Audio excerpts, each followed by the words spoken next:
Shalom, shalom, ¿qué tal? Esta carta la recibí hace más o menos 2 meses, era antes de Rosh Hashanah. Pero bueno, en estos días de Elul, en los que nos acercamos a Rosh Hashanah, año universal 5785, se hacen eco en los corazones del pueblo de Israel el hermoso y melódico sonido de un instrumento musical judaico llamado shofar. Y me gustaría preguntarle acerca de, antes de las preguntas, no sé si el sonido es hermoso, melódico seguro que no es, ni más que un sonido melódico es un clamor, un grito, pero no sé si es hermoso y melódico. Y judaico va sin tilde. Sigamos. Los orígenes del shofar, es decir, cuándo y cómo apareció el primer shofar de la historia y su relación con los patriarcas Abraham y Isaac. Según la tradición, el primer shofar fue el que tocó Abraham luego de haber intentado elevar a su hijo Isaac a Dios. En su lugar elevó un carnero, sacrificó un carnero, y con los cuernitos del carnero hizo dos shofarot. Uno dedicado a ese momento para tocarlo, como una manera de expresar su sentimiento de haberse quebrado el corazón, de estar a punto de sacrificar a su hijo. Y el segundo está guardado para la época mesiánica. Tengo la duda, que habría que buscarlo, pero tómese usted el tiempo y busque en Google si Adán no tocó también el shofar en un momento. Tengo esa duda. Y los sabios, volviendo a Abraham e Isaac, los sabios están disputando si fue en Rosh Hashanah o Yom Kippur. Yo prefiero suponer que fue en Rosh Hashanah, y ese es uno de los motivos que tocamos en Rosh Hashanah como mitzvah el shofar, el pueblo judío. Sin duda que el shofar ya existía antes como un instrumento musical, seguramente es uno de los más primitivos, más antiguos, junto con las cañas, los huesos, el golpeteo en cosas. El shofar es un instrumento muy antiguo. ¿De qué material está compuesto? Está realizado un shofar, es el cuerno de un animal, seguramente que para que sea para Rosh Hashanah, para cumplir la mitzvah, es de animal kasher, por lo general es carnero. No se usa para Rosh Hashanah ni de vaca ni de toro. El material entonces es el mismo que compone el cuerno, que si no me equivoco, es el mismo que compone las uñas. Sigamos. ¿En qué días de qué mes judío suele tocar el shofar el pueblo de Israel? Todas estas preguntas se pueden responder muy fácil con ChatGPT o Wikipedia. No son ninguna que sea como para usar mucho ni la imaginación ni la profundización. Pero le voy a responder. ¿En qué días de qué mes judío se toca en Rosh Hashanah? Los 2 días de Rosh Hashanah. En la antigüedad, cuando había templo, se tocaba cada 50 años al final, al terminar Yom Kippur. Hoy en día se toca como una costumbre, al finalizar Yom Kippur. Y durante el mes de Elul, algunos judíos, algunas comunidades tocan casi todos los días, menos el último de Elul, y menos en Shabbat, se toca shofar como una costumbre, no como un mandamiento. Se puede tocar el shofar en Rosh Hashanah, es la obligación tocarlo en el Rosh Hashanah, según indica la Torah. En el pueblo de Israel se puede tocar el shofar si este toque cae en Shabbat. Al considerarse el toque de shofar una labor creativa musical de alabanza al Eterno, no tiene nada que ver que sea una labor creativa musical de alabanza al Eterno. Se tocaba en el templo el shofar, pero en determinado momento los sabios hicieron un decreto que no se toca más el shofar en Shabbat. El templo se seguía tocando, pero fuera del templo no. Ya no existe templo de que lo destruyeron los romanos en el año 70 de la era común.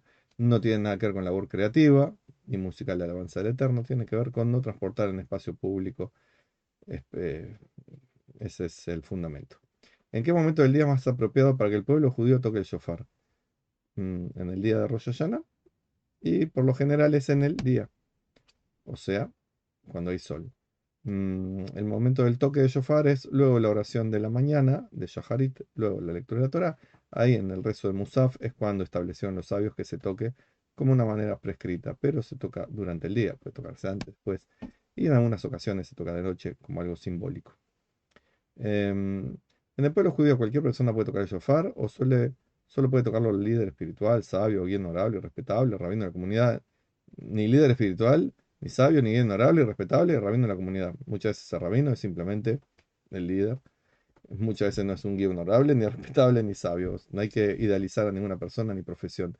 La persona que toca el shofar, según dice la halajá, es alguien que esté entrenado en la salahot, en las leyes respecto al shofar y al toque del shofar, para no cometer errores. Y aparte tiene que ser una persona que sea trabajada espiritualmente y emocionalmente, una persona que sea respetuosa y que sea bien considerada por la comunidad. En algunos lugares se hace que más de una persona toque shofar. Las comunidades ortodoxas no suelen hacer eso, pero en otras comunidades se impulsa que los miembros de la comunidad participen con el toque del shofar.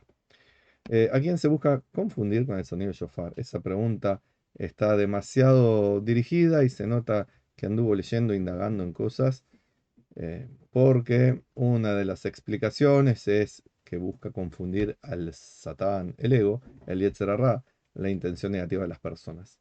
Pero más que confundir, el sonido del shofar es un despertador, despertar la conciencia, hacernos dar cuenta de que estamos en un mundo limitado, con una vida limitada, y que tenemos que hacer cosas y despertemos y hagamos esas cosas.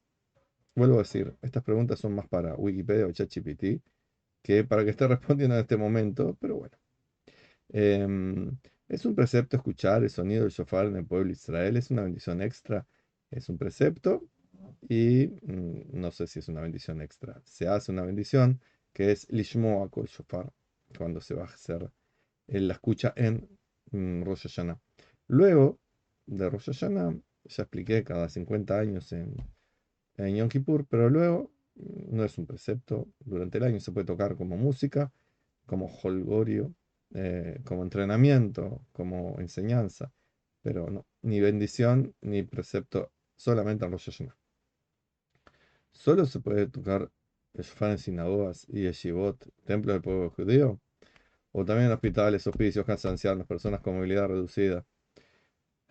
Em, Parcial o total, para personas que están enfermas o con dificultades de tipo motor o cognitivo. Pregunto, Javier, ¿por qué no pregunta de una manera más sencilla, diciendo en qué lugares se puede tocar el shofar? ¿Por qué pone ejemplos? ¿Por qué direcciona las preguntas? Es evidente que estuvo leyendo, viendo videos de alguna persona y o le quedan dudas o por algún motivo hace estas preguntas, pero cuando pone y sinagogas, yeshivot, templos, etcétera, ¿qué necesidad? Pregunta, ¿dónde se puede tocar el shofar? ¿O dónde se suele tocar el shofar? La respuesta es ahí donde se precisa, ahí donde haya gente que escuche. Por lo general, los judíos, cuando cumplen con los rituales habituales, estaban en la sinagoga en Rosh Hashanah, por lo cual sería en la sinagoga. Pero hay gente que no puede estar en la sinagoga por diversos motivos, por lo cual hay gente muy amable que se moviliza hacia esos lugares para tocar el shofar. Y creo que movilidad en español va con B corta, fíjese. En inglés creo que va con B larga. Así que cuando hay una persona hospitalizada, enferma, en su caso, etcétera, o gente que vive en un hogar de ancianos, etcétera, por ahí hay gente muy amable que va y toca. Yo en un momento tocaba en casa de personas particulares, este año lo hice también. Después del rezo, gente enferma, gente viejita, gente que no podía ir. También toqué en la Rambla, un lugar público. Durante la pandemia, evidentemente, era mucho más. También fui a hogares de ancianos, sanatorios, etcétera. A veces tocaba desde la calle para gente que escuchara en sus ventanas. Em, pero hay muchas otras opciones. El toque de shofar tiene que ver con la caída de la muralla de Jericó. Y si lee el libro de Josué y Yoshua, verá que sí.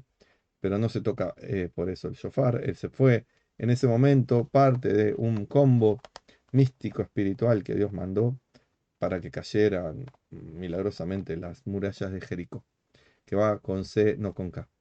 Entonces, sí, tiene que ver, pero tiene que ver con muchas más cosas, que es parte de la identidad del pueblo judío. De hecho, en antiguos sellos de Judea, el símbolo del país no era una menorá con dos ramitas de olivo como hoy en día, sino que era una menorá con una ramita de olivo y un shofar del otro lado. El shofar era un símbolo del pueblo judío, del despertar de la conciencia del pueblo judío.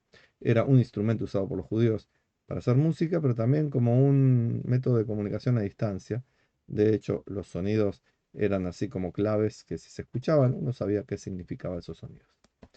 Vuelvo a decir, estas preguntas son muy interesantes, son muy instructivas para el que está queriendo aprender cosas del shofar, pero quizás no cumplen con la misión de estos videos ni de las respuestas que hago en serjudío.com, que es tratar de profundizar, ser más creativos, encontrar enseñanzas.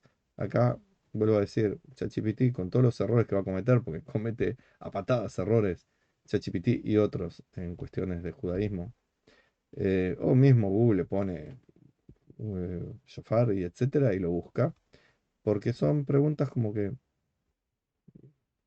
bueno, de mi parte les deseo a todos ustedes shalom y bendiciones y que escuchemos el sonido de la venida del Mashiach, del shofar que anuncia esa época de paz para el mundo.